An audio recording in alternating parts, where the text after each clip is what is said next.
What is up, Thrive fam? My name is CJ Finley, and I just want to thank you for tuning in to another episode of the Thrive on Life podcast. If you are listening to this near Christmas, I think this is going to be releasing 2 days before Christmas. If I have my dates right, I just want to say I am very grateful for you and everybody else out in the world who is choosing to better themselves as we approach another year. And today, somebody that inspires me to do that each and every day is one of my best friends here in Austin, Texas, and I wanted to have him on at the end of this year, going into the new year, because we started a couple projects this year, and just like always, I get a lot of questions of like, oh, you're doing all these different things, and what the hell are you doing? So I'm going to put him on the spot so he could clarify a little bit about what we're doing. Please welcome to the show, once again, my buddy Noah. How are you today? Thank you again, TJ, for having me on. It's always fun to do these and sit down, and it's always so strange because, I see you dang near every day, but there's something about the space that gets open when you're in a podcast that you just kind of cross territory that you don't normally cross in ordinary everyday conversation. So it's great to be here, fun to be here, weird to be here as I sit here in the middle of December, about 2 weeks out from my 1-year anniversary. Here in this blessed town, this bastion of hope and light that is Austin, Texas. Do we have a dictionary? No, I've loved every second of it, and I can't believe it's already been a year. I can honestly say that this year has been one of the most fulfilling I've ever lived. And you are no small part of that. The Austin community also, can't thank everybody enough. And I think it's honestly worth just spending like a couple minutes talking about what it is about Austin that makes it so special. And I'm curious, I don't know that I've ever actually heard the story as you tell it of kind of how the growth or changes that you witnessed in yourself when you moved here. That's a great question. But before I answer that, you dog. What is the shirt that you're wearing? What do you call that? Because for those that aren't watching on YouTube, he's making me look like trash right now. You're always dressed so well. And it's just like, it's one of the things I look up to you for. Is like, I need to, Erin, if I'm with Erin, she's got me. She can help me out. But everybody else knows me. I'm colorblind. I'm wearing black, or I'm wearing shorts, which I'm doing right here. But I need to know the name of that thing because I don't even. Is that a jacket or a pullover or a turtleneck? So like, I actually I'm like channeling my Eric Hinman. My inner Eric Hinman with this. Shout out Eric, love you. And I don't know. I don't even know. This is like a little hybrid. So I got the V-neck underneath. It's both good life. I got the V-neck underneath, and then it's like kind of a bomber. I need to feel this thing. It's so comfy. It's like kind of a bomber, kind of a button up, kind of a jacket. It's like this weird hybrid. I like it. I've worn it more times than I've washed it. I'll say that. Okay, next subject. I feel like I do that with everything, especially like here in Austin. The amount of sweat you pour when you're in Texas, you can get away a little bit with just rocking your clothes a little bit more often than you wash them. Just be careful. Make sure you smell them before you. Today we were gonna riff clearly, but I will dig into this question. What changes have I had to make when I came to Austin, Texas? Not what changes you made. What changes did you like feel within yourself? I think the biggest thing that I've felt within myself is understanding who I am and how to communicate that to the world. And I think the reason that I'm always striving to figure out more so who I am, and I think it's a never-ending journey. But before I came here, I was seeking that person, and I don't mean the person that you look up to or mentors or anything like that. I mean, I was seeking the person who I thought I was meant to become, and I just never felt like anywhere else felt right. And when I got here, ultimately, it's just sitting around the people that were also asking themselves that question. And I think if I'm to dive deeper into why that happens here more than anywhere else, it's because a lot of people here don't care what job you have, industry you're in. Everyone here is just focused on how do they improve themselves, and they're supportive of whatever journey it is that you choose. And that's something that I never really felt in any other city that I was in. It was always like peacocking is what I call it, where if you go to a bar, it's all about what you do, who you know, things like that. But if you go here, I mean, you're going to meet people in all different types of industries, doing all different types of things, and nobody really gives a shit what you do or why you do it. They just care more so of your hero's journey. What journey are you on, and how can they be supportive in that journey? So I don't know how you felt this year, but it's crazy for me to say that I'm going on it's almost 6 years. Wait, 5 or 6 years. I'd have to do the math on this. 2017. Yeah, so 5 years in August officially will be 5 years. And it's interesting, and then I'll flip it over to you. I know that Austin is right for me because everywhere else I felt like I had to leave. Like I felt this itch to just always leave and be on the go versus even here, like it's been 5 years and I don't foresee myself, barring any drastic changes, not at least having some type of residence here, not having an apartment or a house or something in the future where I can always at least spend some time here during the year. Yeah, I agree with everything you said, and I think for me, you hear like the ideal relationship and partnership often described in language that's something like, "I'm who I want to be around you," and if you just swap out the city of Austin for like your ideal significant other, I think that's very much the way I feel here.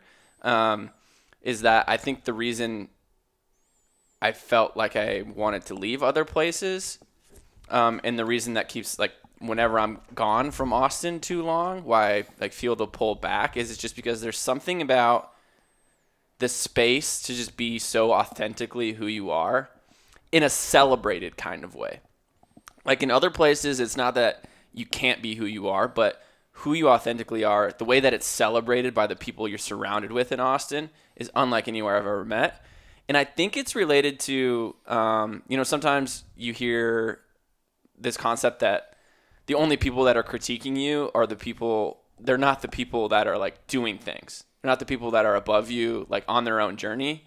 Like the people that critique you are the people that, they're not the people in the arena. Yeah. And so many more people in Austin are on their own journey. And so like they see you on your own journey, like not, obviously there are exceptions. Yeah. But like more so than anywhere I've ever been, it's like everybody's just doing their own thing, trying to find their own way, make their own path, become their own hero. And so it's like they're not worried about critiquing what you're doing. Like their energy. They don't have time. Exactly. Yeah. They don't have time. They're too busy doing their own thing, trying to create their own thing. And so it's just this really cool environment that, the best way I can describe it is it's just like Austin feels like the place you come when you want to establish a relationship with who you want to become or like who you can become. So this is a great segue. When I came here, I didn't really know much about it. We were looking at here off of a gut feeling that I had when I took Erin on her first date, like in 2015. She was living in Houston, I was living in Nashville, and we took a trip here. And when we took a trip here, I just was like, this is a cool town. And when she applied to grad school, Austin was one of the schools on our list.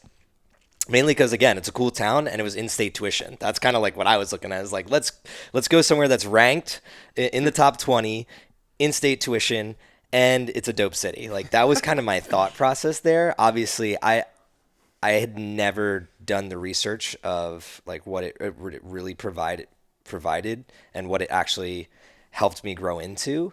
But for you, like literally this time last year, you're looking at leaving.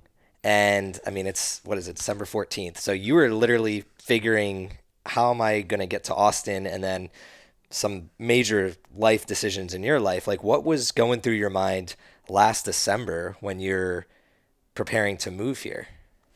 Yeah, that's an interesting thought exercise to put myself back in that mental space.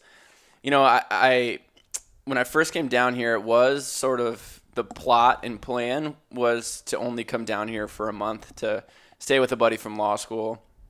But I think in my heart of hearts, kind of deep down, I think I sensed that it wasn't just going to be a month. So even though on paper the plan was a month, I think I knew something in me knew that like it was probably going to end up being more than that, longer than that. But before I came down, honestly, it's even hard to put myself in that mental space because I had at that time it was only like 3 or 4 months into when I'd started the gym in Minneapolis.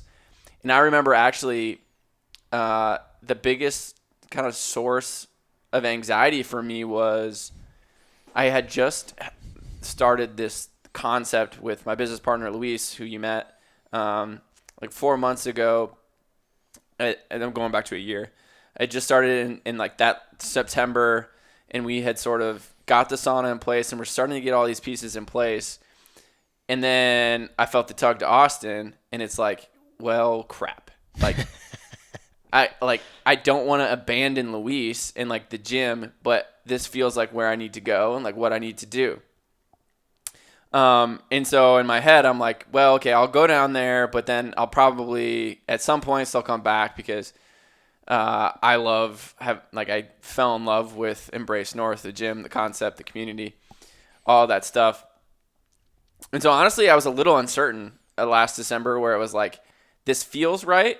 It feels like I'm going somewhere I'm called to go, but at the same time, there was a lot of anxiety and uncertainty, and I was still a little skeptical about what the future held for me because the last thing I wanted to do was like I had just pulled the trigger on starting this thing, doing this thing I'd always wanted to do, and then I was leaving. And so it was like I feel like you're meant to be in Austin with that type of mindset, though. Yeah, I know, but yeah, and so it was strange coming down here. But then obviously, first came down here, and the first thing I do is I go to Squatch, and it felt like I was back home. It felt like I was back at Embrace North. It just felt like the Texas version of what we were trying to build in Minneapolis. And so it just immediately sort of opened my mind up to this possibility of, oh, maybe there's a way to do this where it kind of opens a gateway to have like everything can feed off of each other, where it can all grow. It doesn't have to be a this, that, in either or. It can be an and. And so once I just kind of like opened myself up to that possibility and started having conversations, then it became a super exciting thing and just opened the line of communication with Luis kind of throughout the process and was like, hey, this is where my head's at. This is what I'm thinking. And then we actually, some of the model from like Squatch, I remember when I first got down here, I remember calling him and being like, hey, they had this open gym model down here. I think we should switch our gym to that. It's more of an open gym kind of structure. And we just got to talking about kind of how Squatch was doing things and what pieces of Squatch I thought they could incorporate up there. And so it just turned into this cool thing. Like I was so worried about it before I moved down here. And then it turned out to be an amazing thing, I think, for both, because then on the flip side also I talked to Jason about things we're doing up at Embrace North that I thought could be done down at Squatch and like things that could change. And so there was that source of anxiety, and then also there was some uncertainty with how it was going to work with my law firm up in Minneapolis, because at that point it was sort of uncharted waters for an associate to go work remote outside of Minneapolis. And so I didn't know how that was going to be received. And that was a little scary. Again, it was just uncertainty, but I had, I can honestly say through writing is what got me there. Like through exposing myself to like Naval Ravikant and then Tim Ferriss, and then like writing through their concepts.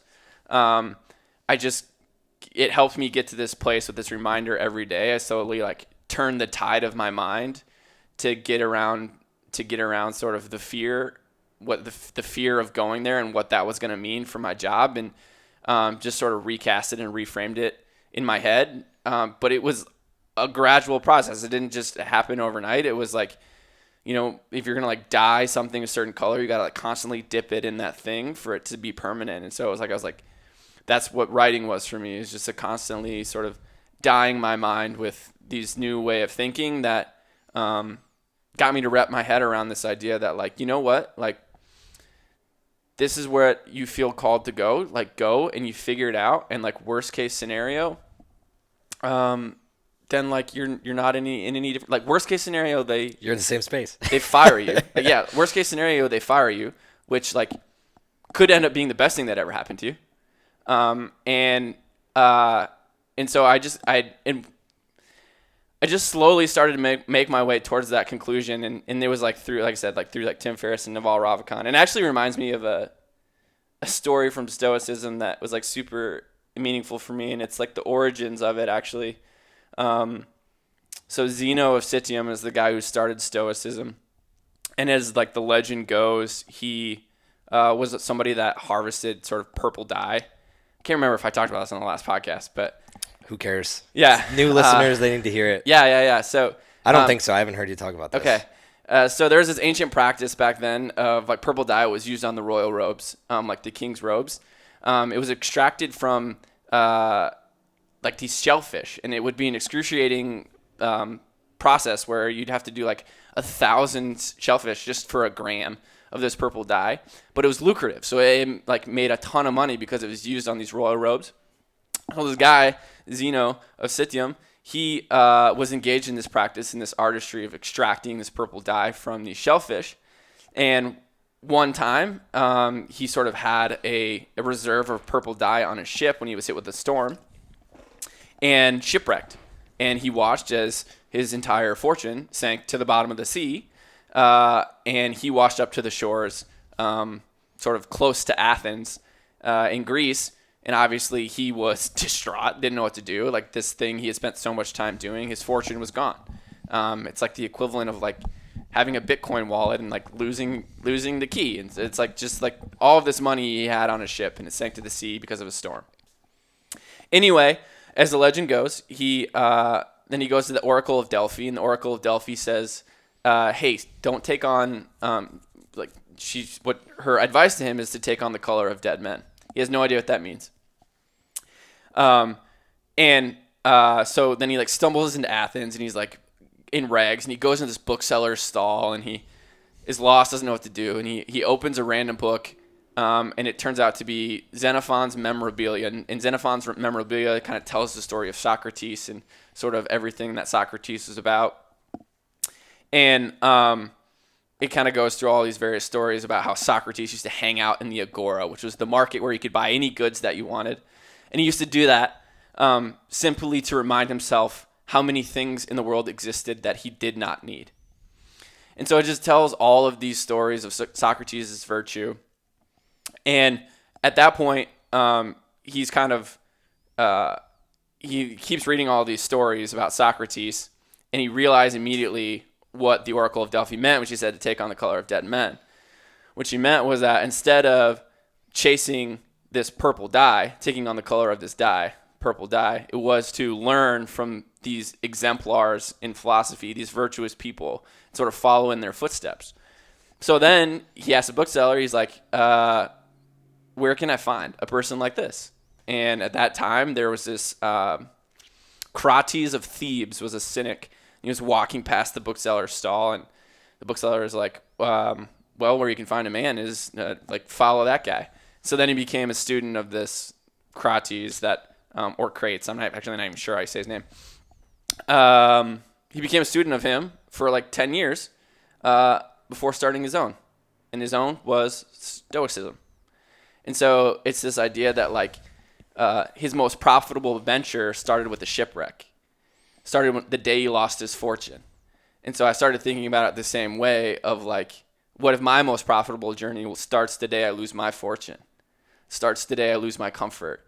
And I thought about that in the context of my job of like, and I came to believe it, to be honest, because it was like, I even knew at then I had this sense that it was taking too much of me from the things I was passionate about, but I just couldn't get myself to willingly let go of. And so part of me was kind of hoping that they would fire me. That's an interesting thing, because that's the easy way out.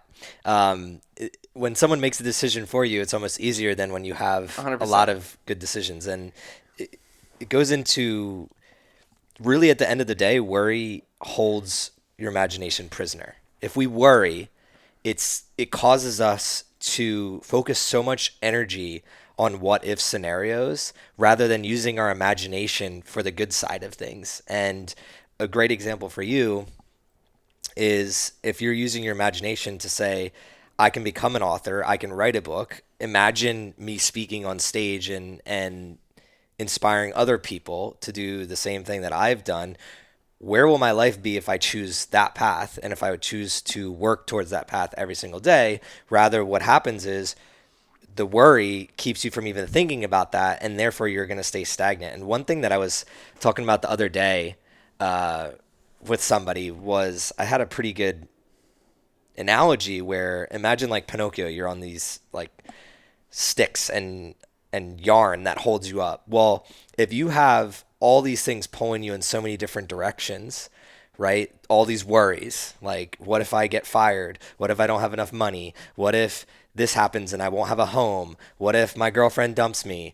All these different things, you literally are forced to stay stagnant because think about it. If you're visualizing this or if you're watching me right now, when you have all these strings pulling you in in their own direction in 360 degrees, you have nowhere to go. Versus if you start cutting away things, and that's where if the job fires you, it gets cut away, and then you're just like, well, now I'll figure it out. Mm-hmm. So a lot of people struggle with that, and it's funny you mentioned Tim Ferriss and Naval, like, and your story is interesting because it's highly relatable to me. And that's why I wanted to ask you that mindset that you were in prior to like jumping here, because I have done the same thing. Like when I moved from Nashville, I was working at a job, and instead of like saying, hey, I'm leaving or I'm moving, I literally just moved and then emailed them saying, hey, I moved to Nashville. I'm not paying double rent anymore. Yeah. I mean, I moved from Nashville to Houston. I'm not paying double rent anymore. And they weren't too pleased, but like, they were just like, you could just work from there. And no one else like in my program was working from home, quote unquote. Yeah. And that's kind of like what taught me like, wow, I worried for how many months up to that point. Like I literally was counting down the days to like, shit, I'm so scared. I don't know what I'm going to do. And then I did it. And I'm like, shit, like that wasn't that bad actually. Like I wasted so much energy. What could I have been doing these past couple of months? But let's kick it into high gear here. So you've accomplished a hell of a lot in 1 year, like from the outside. You wrote a book. We started the sauna business. Your personal brand is starting to cultivate. I see you putting in the effort behind the scenes on content and things like that. Network has grown. Still have the gym in Minnesota. What would your advice be to somebody that might be thinking about moving somewhere different right now or even moving to Austin? And Jan 1 is only like 15 days away. But if you're listening to this, it's only, on release date, it's only like a week away. So what would your advice be what do you think the top couple things you did this year that allowed you to kind of step into who you were meant to become? Yeah. I think first and foremost, it is, if you're somebody that like I was and still am to this day, where you tend to, you just have more of a warrior's mindset in terms of whether you see a shark or a dolphin in the water when you see the same fin. I'm a shark person. You're a dolphin person. And that's sort of the optimistic. I'm a whale shark person. Baby shark. Sidebar. Yeah. No, but like, okay, so especially if you're that type of person where you find sort of fears or uncertainties or worries getting in the way of, find yourself coming up with or creating reasons why it can't happen, then I would ask you to ask yourself the question, why can't it happen? And what I mean by that is like create security blankets for yourself. So like for me, it was, I'll just go for a month and then I can come back. So like create the space for you to go and experiment. Almost like a try before you buy type of thing. Yeah. So I mean, you'll hear a lot of like, you'll hear some people advocate for the don't have a plan B, right? In some areas, I think that's fine, but I don't think it applies across the board. And I think especially people are so different in terms of where their mind is and how they think about problems and the things that hold them back from certain things. And each person brings to bear their own experiences and own trauma and just their own sticking points. And so there's not this one size fits all solution for everybody. But I think to figure out, first and foremost, like, instead of creating all of these reasons why you can't do it, or if you are creating reasons why you can't do it, like, write them all down. Like, stare them in the face and, like, think about if that's an actual reason or if there's a way around it, or, like, is it something you're just creating as an excuse to be lazy?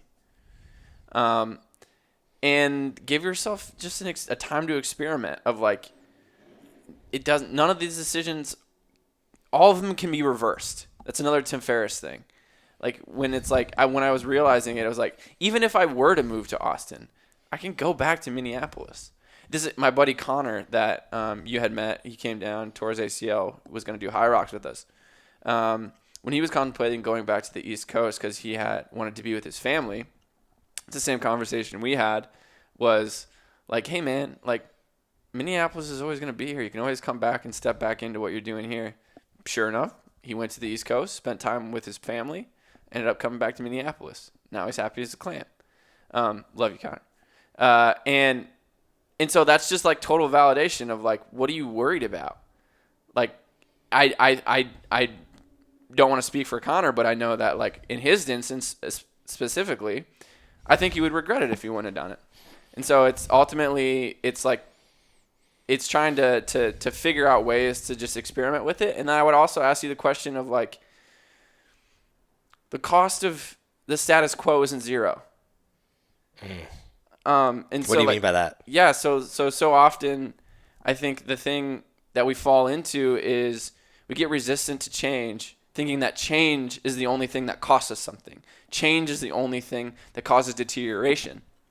But I think it's Newton's second law of thermodynamics is entropy, which is, if untended to, everything tends toward deterioration. The same thing follows for us as human beings. If we stay stagnant, we deteriorate. So staying comfortable, staying in the status quo, staying in that gravitational field of inertia where you are because of fear is just it's gonna eat at you. You're gonna dissolve away. If it's not fulfilling, if you're not flourishing where you are, then, like, that's the cost of staying in the status quo. It's not nothing. Like, that uncertainty isn't the only thing that's uncomfortable. What you should be most uncomfortable is the aggregate effect of staying where you are. But we don't feel it because it only happens sort of. It's not a metric you could see. Exactly. Because you're deteriorating so slowly. Exactly. And that's how you get yourself in a situation where you wake up 20, 30, 40 years down the road and you have all of these things you wish you would have done. It's because you allowed life, fears, doubts, uncertainties to take small slices of you one chunk at a time. And then you found you've given it all away at some point. And so that was the biggest thing for me, was forcing myself to confront the fact that the cost of staying put wasn't zero. And that's, again, like, that's what writing was for me, is that constant reminder. And I just, eventually, you remind yourself of that enough, and, like, you can't make excuses anymore. Yeah, I mean, there are a lot of different things pieces of advice I would give folks, but it's like, you only get one shot at this thing. And so, like, if you're not happy, if something's off, then give something else a shot. I like your use of experimentation. I think that we believe that the negative is set in stone, I feel like, in our life. But we forget how many times we've, like, failed or had arguments or done certain things that we weren't proud of prior. But when we're thinking future thinking, I've caught myself in the past, and then people that I've been around, like, that whatever negative occurrence would happen, say you get fired from your job. Like, I've been laid off before. It wasn't a negative. It wasn't a set in stone thing. Like, it wasn't I was laid off forever. It was this certain thing happened. Oh, well, move on to the next thing, right? Now it could be your job. Again, it could be your relationship. It could be any numerous amounts of things, but we tend to focus on that negative being set in stone versus, again, the opposite side of the positive. And that's where I think experimentation allows you to see that things aren't set in stone. So if you go into it with, I think expectation is what really hurts people. If you go in expecting, oh, I'm only here for a month, you surprise yourself and say, you know what, this is actually great. I'm going to keep staying here. Rather than if you would set the expectation of, I'm going to move there right off the bat for a year, then it feels like you have to prove to yourself like this is the right spot because I'd already set that expectation of staying here. So the experimentation, I feel like, should take the word of expectation, and that gives you the ability to kind of be malleable and experiment with your life rather than have all these lofty expectations. And it kind of made me think about it because like I've noticed that fear is really predicated and stems in people that are high achievers. And the people that are on the opposite end of the spectrum that maybe like, I don't, it's tough for me to speak to because like I'm a high achiever, but just see life in a different light where they just naturally wake up and they feel enough. How much of feeling enough has kind of transitioned over the past couple years for you? Because for me, that was another thing. I think back to Austin. When I got here, and I'm relating this thread back to what you were talking about earlier, where you could feel like you're yourself here, and the question of what change did I feel the most. And that's where here, like, is when I got my full tattoo sleeve. Like, that purposely happened here in Austin, Texas, because before then I always knew this is who I am and this is what I want to do. I want to wear no shoes, shorts, and a t-shirt every day, and that's what I want my suit to be. Yet I found myself in Houston wearing a suit all day, every day, driving a Lexus that I didn't give a shit about, doing a sales job that I hated. Like, why was I doing that? And I think a lot of it stemmed from I didn't feel like I was enough, so I was trying to prove to outsiders that I was enough. And once I moved here, I started realizing that no one here gives a shit, and that all I have to do is prove to myself that I'm enough, which is just wake up every day and ask myself, well, let me experiment with the different modalities that I have in my life, which is new projects, new people, new ways of living, meditating in the morning versus reading versus writing versus doing all these different things, experimenting. So I love that you used that word. But where in your life did you maybe not feel enough, and that kind of caused you to fear in the first place? Yeah, so I have a lot of things going on in my head. One thing, just to close a loop on something you said at the very beginning of what you were just saying there, in response to when I was talking about advice for people leaving. For the high achiever person, I also think it's this idea of allowing failure back into your life. Because as like a high achiever, as somebody that knows success and has been validated based on success and has come to define ourselves by our ability to outwork and win and sort of be near the top of that mountain, it become really easy to insulate ourselves without even knowing it from failure. And so that was the other. And when I say failure, it's, again, to your point, like, failure is never permanent. It's only ever temporary. And so when I use the word failure, I'm simply talking about like the to be humbled, to put yourself where in arenas where somebody is better than you, to expose your ideas to criticism, like all of those things I think fall under failure. They're not failures per se, but like, for me to write something that's less than what it could be is in like it gets criticized, right? Like, that is a failure of sorts.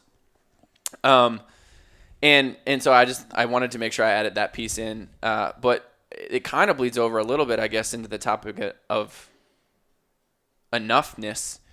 And it's the thing, again, for high achievers, the thing that I think we all struggle and run up against is we sort of are fed this carrot that reinforces this identity that is our ability to out-hustle, outwork, achieve, win, all of these things. And then we come to think that that is the thing that gives us our worth. And so our identity is sort of built on that, as lured in by people that have continued to clap for those pieces of us. Like that high achieving thing, whether for me it was good grades or, captain the football team or touchdowns or goals or, billing the most hours in my firm. Like it all stacks on top of each other, and we sort of at each step of the way get our identity reinforced of like, oh, this is the thing that people are going to love me for.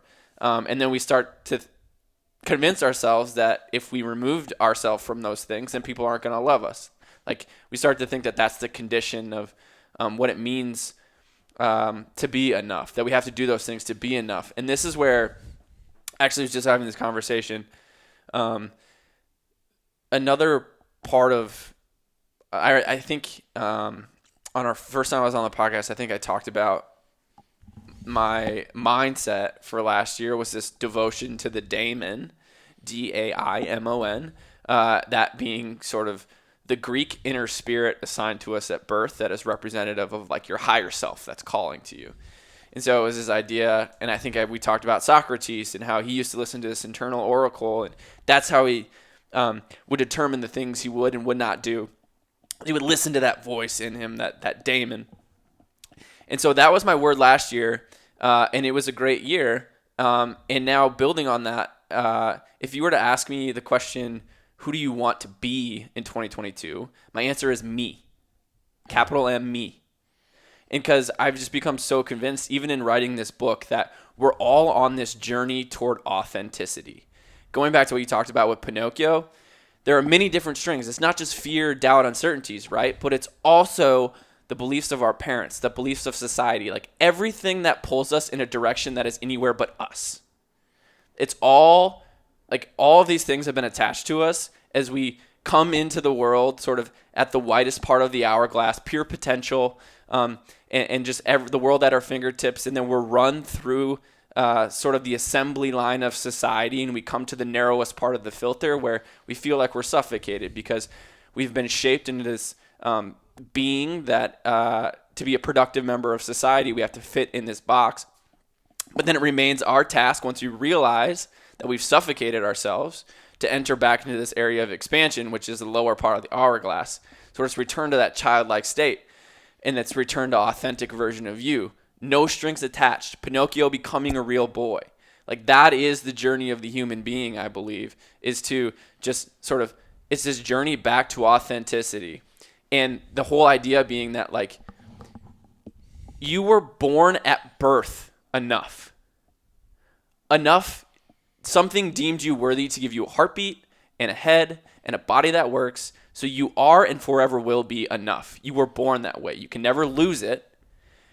But the world tells us that enough is always elsewhere. And so we send ourselves away from ourselves in search of enoughness, not realizing that we had it all along.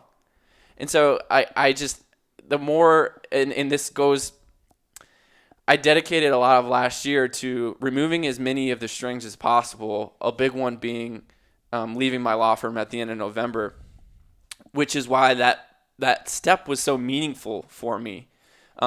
Simply because it was me proving to myself that I did truly care about this journey back to myself as much as I said I did. It was proving that with my actions to myself. And so it went so far in developing a trust with myself again, and sort of like healing my ability to trust myself and thereby my ability to trust others. And so it was hands down one of the most healing and things I've ever done in terms of on this journey to authenticity. And I can honestly say that the thing that accelerated it for me was, one, moving to Austin, meeting folks like you who wouldn't allow me to be anything other than me, and kind of pulled it out of me. And then also writing the book and like encountering all of these various philosophers who are just like crazy admirable. And then I would steep myself in the things that they taught in their lives, and they're so inspirational. And then it was the weirdest thing because it felt like every moment I was writing the book, exactly the thing I needed at that point in my life, like that was the philosopher I was on at that time. And it sort of all built up to this situation where the skies cleared, and then I just had this sense of I knew exactly where I'm supposed to go, exactly what I'm supposed to do. And now it's just, that's why this next year is like, okay, that's my intention, is to be me. And that's not, I'm not saying that, trying to say that in like the selfish way of where it's totally self-centered, but the idea is that, by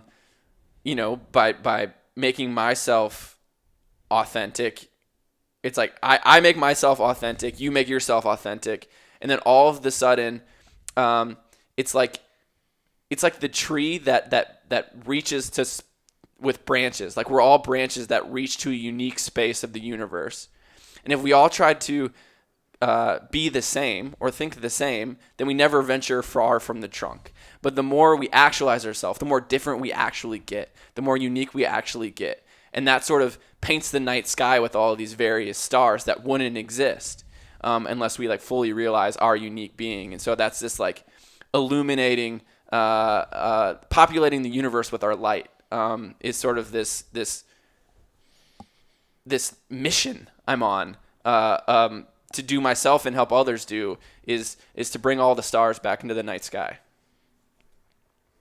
Yeah, it's very interesting when you start thinking when you start thinking about just like one thing that helps me is just like how small you actually are. So we're talking about enough, right? And that always makes me think of enough for what? Like, I'm always trying my best. I don't like the word try, doing my best to find the root of things. It's just my nature. And when I think about enough and I think about how not feeling like enough causes a lot of pain and discomfort and fears in people, it makes me then ask the question of, well, what is enough like in this world? Like there's no tangible metric that has ever been enough. The person that, I mean, every person, you're talking about philosophers, right? Like you know of them, but I don't know who the hell you're talking about. So that person is enough to you, but I don't even know who they are. So were they enough? That's the thing that is like you can do so much in your life and you're still going to be forgotten about. You can be a star or you could be a speck of dust, and it's almost the same. It's like the same in terms of the lifespan of our universe and how the world goes. And when I think of it like that, that's what like maybe some people it will make them feel depressed, but for me, it makes me feel like, wow, no matter which path I choose, that path is the right path for me because it doesn't matter at the end of the day. And I've seen that with you this year where a lot more of your decisions are becoming whatever path I choose is just my path and I'll just keep going. Rather, where a lot of people, again, when we're in the scarcity or fear based, we make the decision of, is this decision going to make it seem like I'm enough to the exterior? So a great example is if I go to college, what degree am I choosing? Say you're a student right now about to attend college or you're about to get a new job. Are you asking yourself, is this the job title I want? Is this the career I want? Is this the company I want to work for? Or does this thought creep in your head? What will it sound like when I tell other people that this is what I'm doing, or this is where I'm going, or this is why I'm going there? And I'm telling you, 9 out of 10 times, most people go towards the latter of when they're scrolling through Google, they don't even know themselves well enough because they don't even think they're enough to choose to say, fuck it, I'm going to quit my job and write my book and do these things that only I can do. Only I can do that. So I love how you kind of put that there and also talked about how the philosophers at any given moment, it seemed like were fulfilling an idea that you needed in your own life. And that's why I'm a big believer in reading, because that just seems to like work all the time. Like no matter where you're at in your life, no matter whether it's you like philosophy or you like health, whatever you're reading about just seems to hit you at that right moment. It's also another big reason that I like making content, because it seems like anytime that I'm creating content, I have some new idea that just came out of nowhere, it fell in my lap.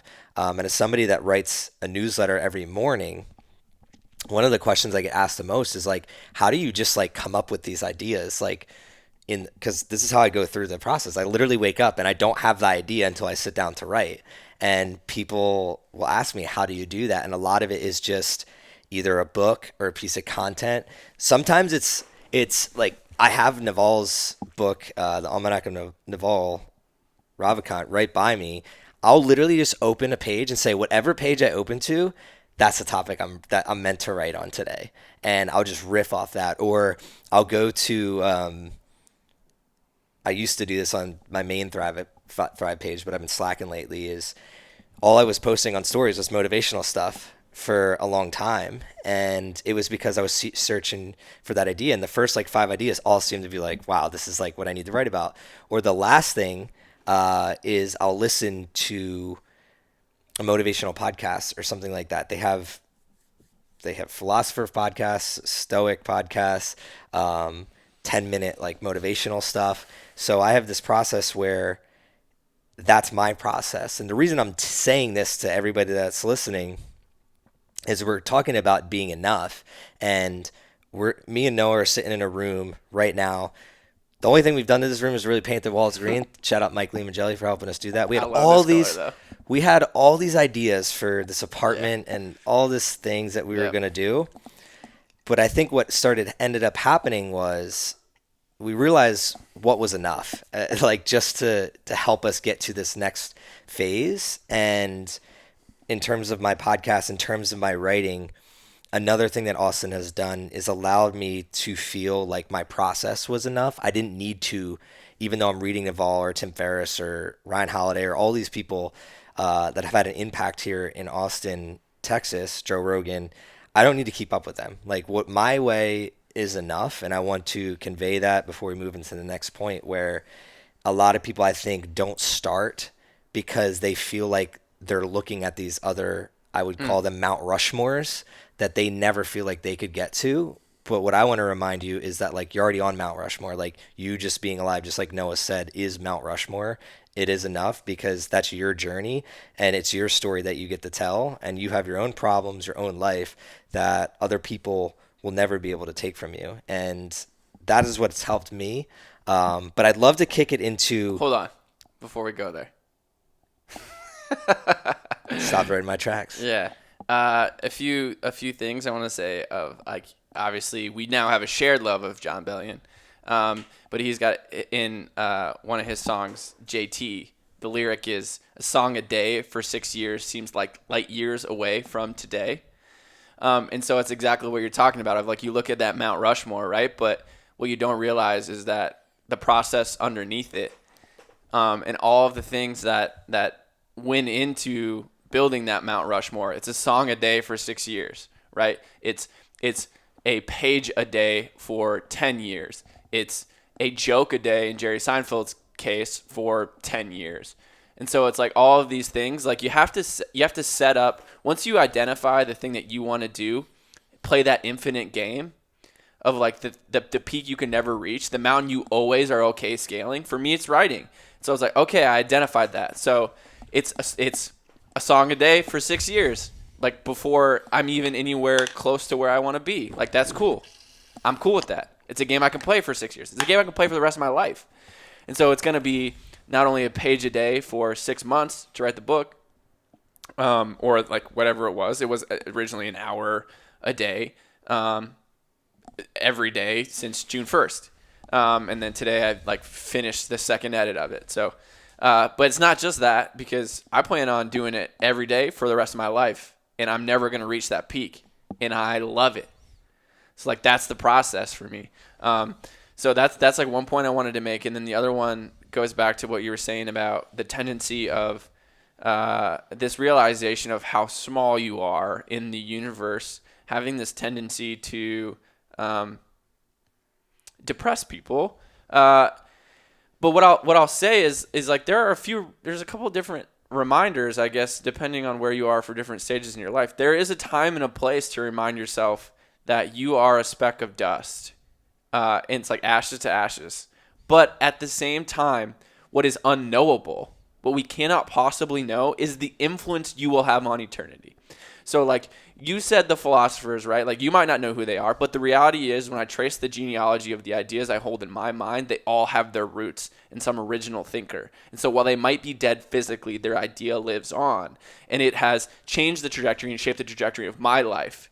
So how our actions, when we're being as authentic as we are and can be to ourselves, what that unlocks for future generations, that's what Lincoln would call and George Washington would call the unborn millions. Like what our actions do for them to set the stage for them, it's unknowable. And so yes, you are both a speck of dust, but like the flapping wings of a butterfly, right? Like you don't know what waves that creates in the future.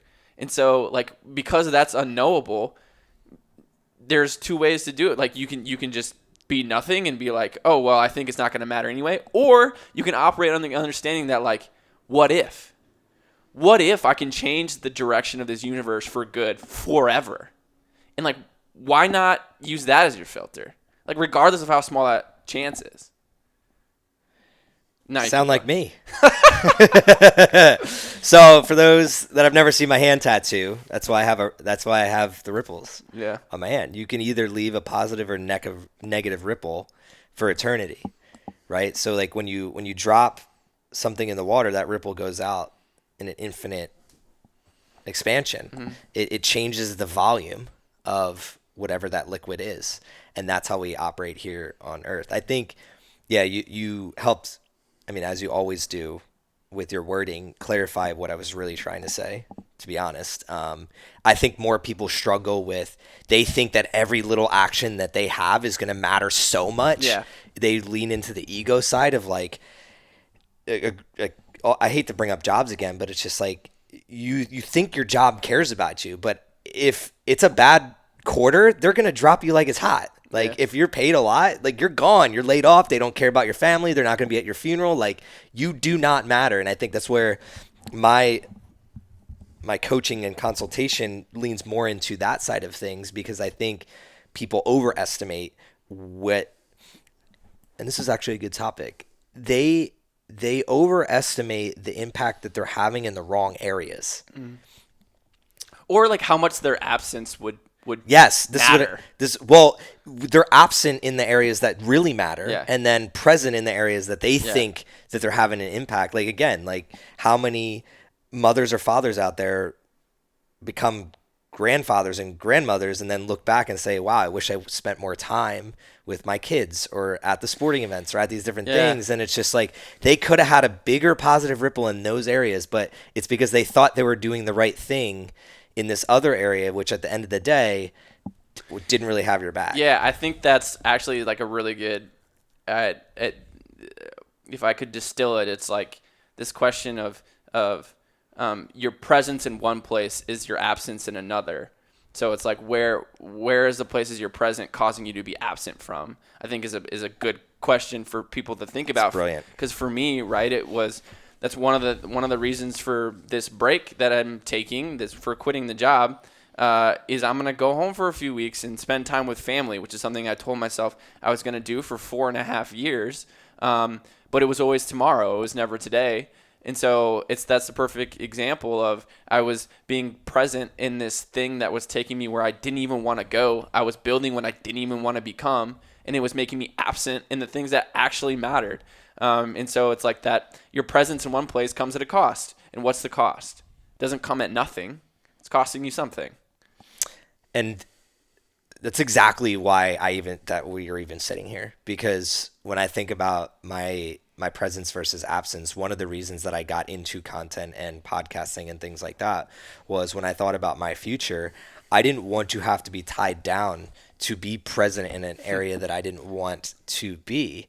And a great example is like I can record a podcast. I was just on two to yesterday on other shows, and let's say I have kids in the future, well, we live in a world where I could be on that podcast or host that podcast literally from my house. I could have the studio in my house, and I can operate so kind of like be so adapted to where I want to be present, where my presence is what truly earns me the life that I want. And that's where that takes time. And that's the other thing I want to convey is I think we have this going back to the expectations. We have you talked about failure, and I brought up expectations. Because we've won in certain areas of our life, we think that we deserve to be pros right when we start. And that's why you need to start today, because it's going to take 5 to 10 years to really get up to speed in whatever that area is. So if you're listening to this, whatever it is that you want to try or do going into 2022, take Noah's advice of experimenting with it early on, see if it's the right thing. And then once you do, give yourself the grace of this is going to take time. You're not going to have abs overnight. You're not going to have $1 million business overnight. It takes time to build the foundation and enjoy that process of building that foundation, which is one of the topics that I wanted to get into today. We're already 56 minutes in, so we'll keep going. Hold on, another John Bellion quote, because you said it takes time, right? But he has this lyric that's like, I'll be a Warhol. So it's Andy Warhol. He's the artist. I'll be a Warhol with his beat pad. Let me paint and hone my craft. It just takes time. It's like that. That's why I love John so much, man, is he embedded these philosophical ideas in his songs. But that's so true. And that's why I always just come back to him. He's my person where I look to and I'm like, oh, yeah, okay. He is the paragon, the perfect example to me of somebody that is completely authentically himself and is making the world a better place for it. Sorry. Yeah. No, you're good. And I will not stop shouting about my love for John Bellion. It's fine. We still got to put this painting up. Yeah. No, you're not just gonna meet him. You're gonna interview him, or we're gonna be hanging out in our sauna or something. Speaking of the sauna, that's what I wanted to get into. Talking about time and expectations and everything that we've been through up to this point, I think is definitely helping us in the arena that we are entering now. And that's where Noah, the first day that I met you, showed up to Squatch. I had no idea that you already had a gym. I had no idea that you were a VC lawyer and interested in startups.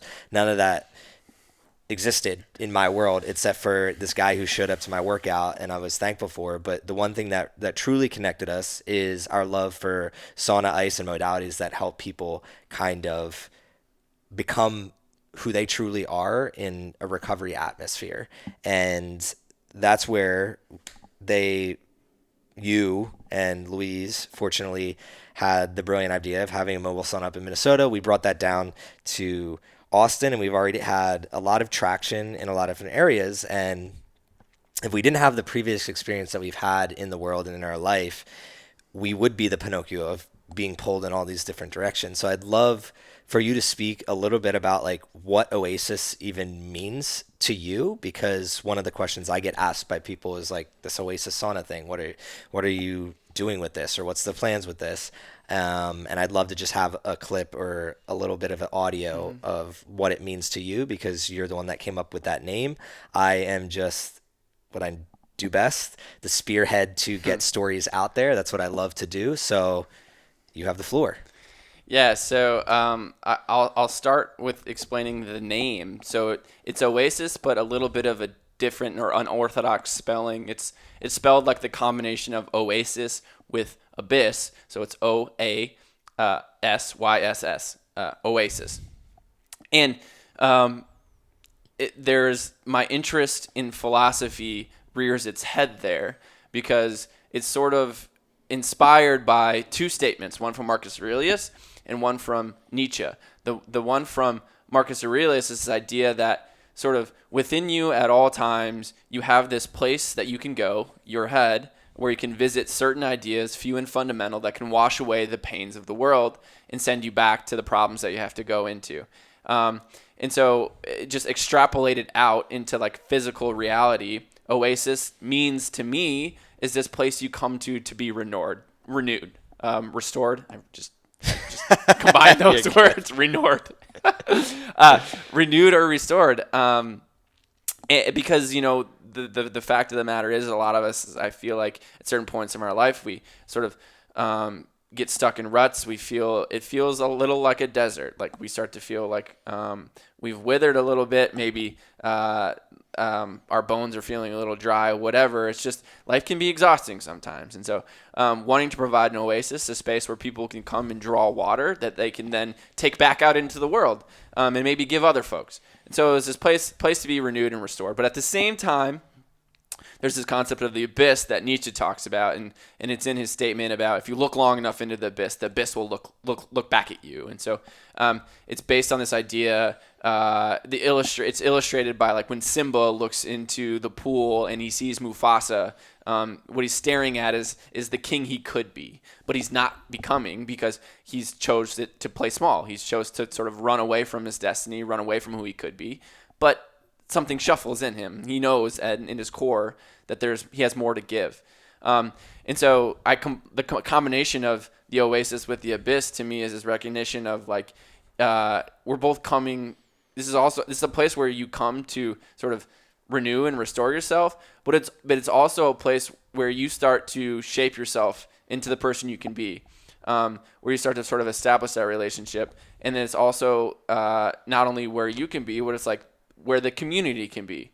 And so like by restoring yourself, renewing yourself, shaping yourself into what you can be, you are also sort of playing this role in crafting the community that you want to see, the community that you want to live in. And so it's like you're slowly sort of building this thing that is, I'm going to keep using the analogy to light, but we've talked about it being like a lighthouse of sorts, where it's just, people can come and enjoy themselves, but also sort of take steps to make sure that they're the happiest, healthiest version of themselves, because that's what the world needs. It's like whether you're running a company, whether you're writing a book, whether you're helping like consulting people and like helping them, whether you're a doctor, whatever you are, the world needs you to be at your happiest and healthiest in order for you to do those things to your fullest capacity. Specifically, like for me, another big reason was I wanted to. So often these ideas start as like solving a problem for yourself. And so when we started the gym up in Minneapolis, and the reason I even got interested in that in the first place is because I really want to be a dad one day.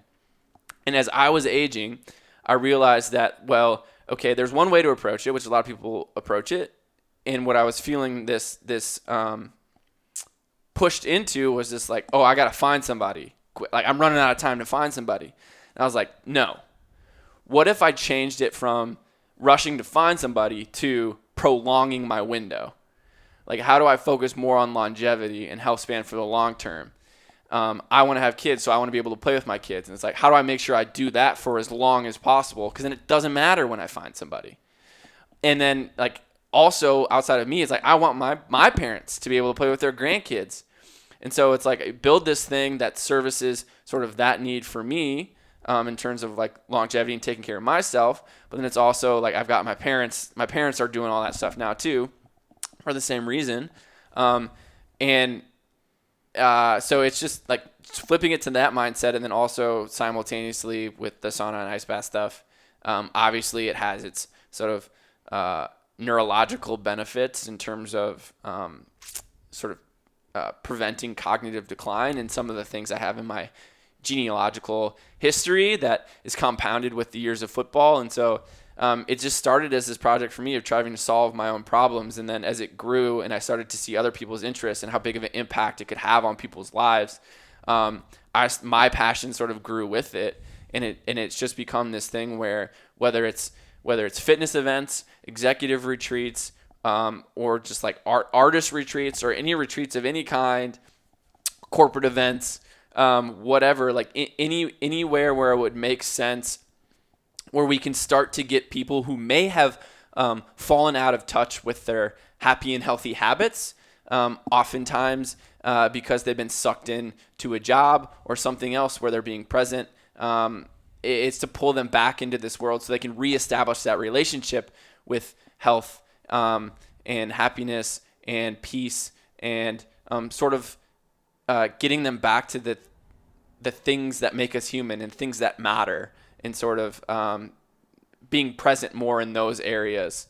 And so that's kind of how I think about the Oasis and what I think it stands for, of just sort of creating that space. And then also there's just a certain magic that happens in the sauna and the ice tub that can't be explained, in terms of it has a way of, there are community and there are conversations that happens in saunas where it's almost as if you sort of open up this direct line to the ethereal, the ether, the thing hanging above us, and that there's a stream of something that sends these ideas as if out of nowhere into the sauna, and the conversations you have where you're sort of like dissolving into each other, and you have this very unique sense of oneness and unity that happens only in the sauna. From what I understand of psychedelics, that it sounds like it's a very similar experience, just on a natural level. And so that, I mean, at the end of the day, like, all of these descriptions is just to say that it's just, that's the purpose of the Oasis, is this place that you can come when you need water, both like in the metaphorical sense, like whatever that means. When have you ever had a bad time in a sauna? Facts. Like, that's just what I think of, and when I think of the only time is like when you're in like a like one of those like public saunas where like the people. Yeah, we don't need to go into that. We don't have to go down that. I mean, generally, like, it's always a good time. Like, you're always going to get something from it, and you get what you need in that specific moment. Going back to kind of like what you were saying with reading. It's interesting that you said Simba, because the way that I think of the sauna, and the way that, and I don't even think we've talked about this, but the way that I've described it to people is like, think of like Africa and the Serengeti. You have all these different animals, and they all show up to the same watering hole. Like, that's the sauna to me, because I've looked for years of how to connect people in the different spectrums of the world. Like, how do you get people to understand each other more? Because that's how you find peace. If we're at peace, peace is, like, basically happiness is peace in motion. So peace is when you're at peace and people are less stressed, less anxiety, less depressed, they're more likely to find happiness, and that makes the world a better place. So a lot of that comes with just understanding the people around you and the people in your community. And the beautiful thing about a sauna is, like, you could have a corporate exec, or you could have some woo-woo person that just came from a psychedelic retreat, right? Like, both of those are different spectrums of the world, different types of people, right? But I think for the Oasis, and what the mobility of it allows us to do, is lower the barrier to entry to people that wouldn't normally have access to a sauna. Because it's not like, in America, it's not like, growing up, I never even heard it. There was a sauna at our YMCA, but I never heard anything about it. That was the bad experience that I was talking about. I mean, I used it when I was working out. The wrestlers would use it. Like, we would, but we didn't know, like, it wasn't like in health class, like, go do a sauna. Like, it's not known. So you have to figure it out yourself. And I want to be that educator of making it known, and then transfer that over to my lineage and my future kids. Because we'll have one at our house of what the benefit of it is and how it goes above and beyond. Like, for us, it's almost life-changing, and it's cool. Like, again, the universe works in special ways. Like, you experimented with this in Minnesota. That experimentation worked. And now the cool thing is, you have a sauna. Louise has a sauna in the Lululemon store in the Mall of America with Embrace North. And now here we're able to use it for just whatever we want at any given time, for all the projects and people that we are blessed to be hanging around. And for me, it's almost like it's saving my life in two ways, because one, again, selfishly, I love it. But then two, my wife, like, one of the biggest fears has always been she is going to die of a heart attack, just like her dad did. And it's been proven, if you look at Nordic countries, that this substantially helps in reducing heart inflammation and heart attack. So if I love this thing and I can get her to love this thing as well, introducing this new modality to recovery, also with community, when you lower your stress, that also helps your heart. It brings a whole new light of, like, what this actually is capable of. And the second part of it for me is, like, the ice bath portion, where you're getting people to challenge themselves in a way that you don't even know you need to be challenged. That's how I kind of look at ice baths. Like, I never even knew that I needed this in my life. I did it in college for sports, but it was a way different like environment versus now I find myself, if I go a week without getting in the ice, it's like weird. Yeah. It's like something. It's a few days for me. If I go a few days, I'm just like, it's not right. Yeah, it's something is missing. Yeah. And I find that it's because mentally, like that, just that 3-minute little challenge will bleed over into every other area of your life. So it's pretty cool. Where everything we talked about, kind of everything in this episode, we're an hour 10, kind of has culminated into this one little trailer that we have, and I'm very excited to kind of share that with the world as we go into 2022. Before we move on from it too, I think the other thing, a very vital thing that it's come to represent for me is it's like, especially the last few years, it's this idea of like criticizing by creating. And so, you know, I gotta write that down. I have my own frustrations with sort of big pharma and the way that certain parts of, you know, whether it's prescription pills and or just certain aspects of medicine, not all, of course, but like certain aspects of anything, you know, of just, I think as a humanity, we've sort of crept a little further away from being able to use and get in touch with the natural methods of our own body to heal ourselves. And so for me, it's like, instead of just continuing to be dissatisfied with that, how do I actively participate in solving the problem that I'm pointing out? It's not enough to point out the problem. It's like, I can't just critique it. I don't want to be just another voice critiquing something without offering a solution. And so for me, it became important to develop a solution to the problem that I saw. I didn't want to just stand on the sidelines. I wanted to be a participant. And that's what OASYSS represents to me, is participation in solving a problem. And I think that is how we were building it. And for people out there, if you're starting a new project or a business, a lot of the questions you're going to get is just like, so what is your plan to scale? What is your plan to make money? What is your plan to get customers?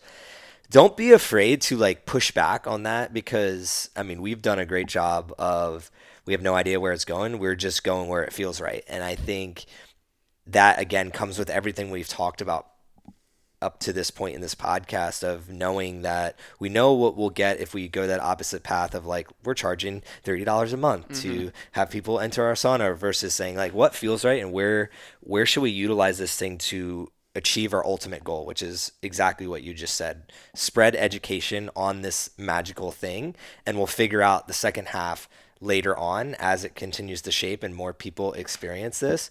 And that's where I think a lot of people struggle. Again, they set that expectation of, I need to make money off this right away. So it's been awesome to like work with somebody that understands the way that because I've done that with Thrive this entire time. And it is one of the main struggles, has been working with people that don't understand that mentality. But I'd love to wrap this up here. Honestly, I could keep going for another hour, but I'd rather kind of work on some of our stuff offline here. So I'll ask you, I always end with the question, what does thriving mean to you? But since you're going to be a regular on this podcast and we're going into a new year, I'd rather ask you, what does it look like for you 1 year from now to say that you have thrived in 2022? Oof.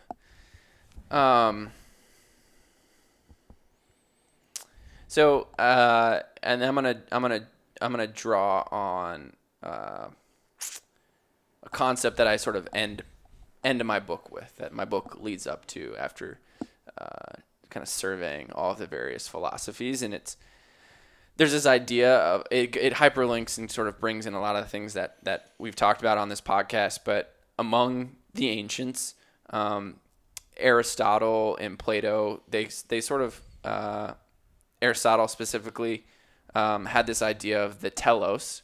The telos is this Greek word for the thing, what a thing was uniquely designed to do.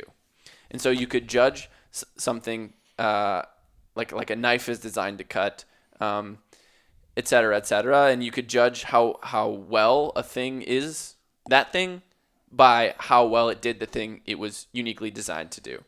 And so the main question of philosophy became, what is the thing that human beings are uniquely designed to do? What is the human being telos?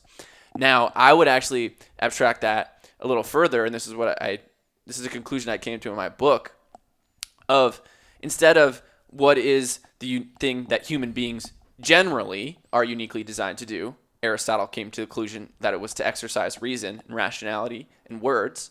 To if you take it one step further and say, what is the thing specifically that I, not humans generally, that I was designed to do? That is my telos. That is my North Star. And so then it becomes very much a function of this, like Maslow's hierarchy of needs, and self-actualization is what you can be, you must be. And he follows that up with the statement of like, if you deliberately plan to be less than you can be, then I warn you that you will live a terrible existence and miserable existence.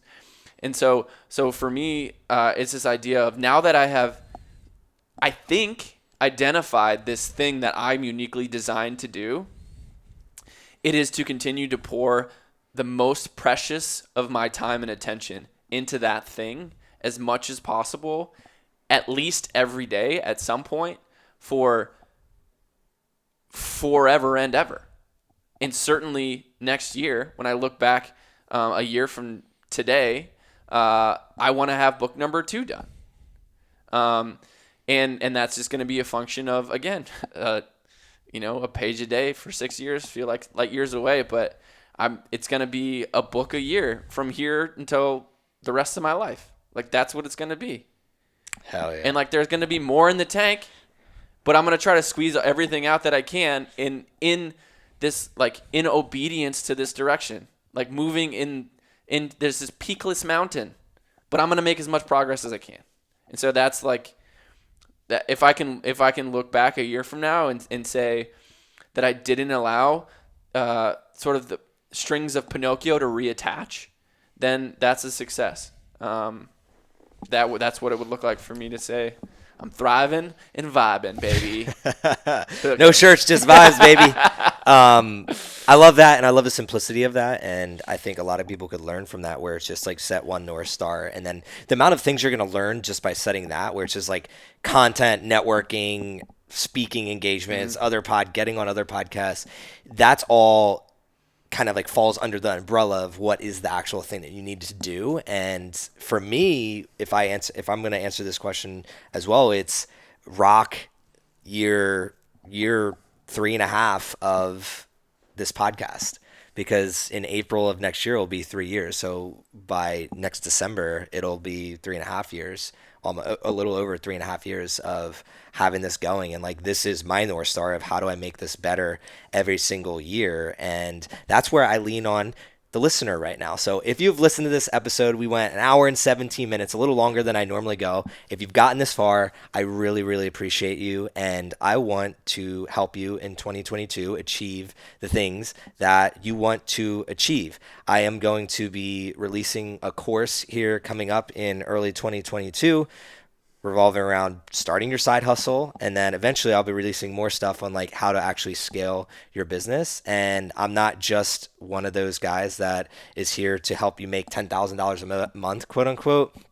I'm here to help you build something for the long run, just like Noah is, where he can basically rely on writing his books forever, because that's what he loves to do. And that's really where I sit, is helping people find what they're passionate about and then monetizing that passion, rather than just go getting 15 clients to make you 10K a month. Like, that's not what we're here at Thrive to do. So just wanted to give you that update in my world. That's where we're heading. And if there's one thing that you can do for myself and Noah to get his story out there from this podcast, it's share this, rate and review this on Apple Podcasts, or the least you can do is literally just tag us on Instagram. We'd love to connect with you and find out how we can make this show even better. At @thisway_to_the_stars is my Instagram. At Oasis_Sauna for the trailer. At Noah Huisman 3 for me. And then at CJ Finley 7. That's my Twitter. CJ.Finley. It's all good. It'll be in the show notes. I love y'all. Until next time, this is CJ Finley with the Thrive on Life podcast. Thrive on, y'all.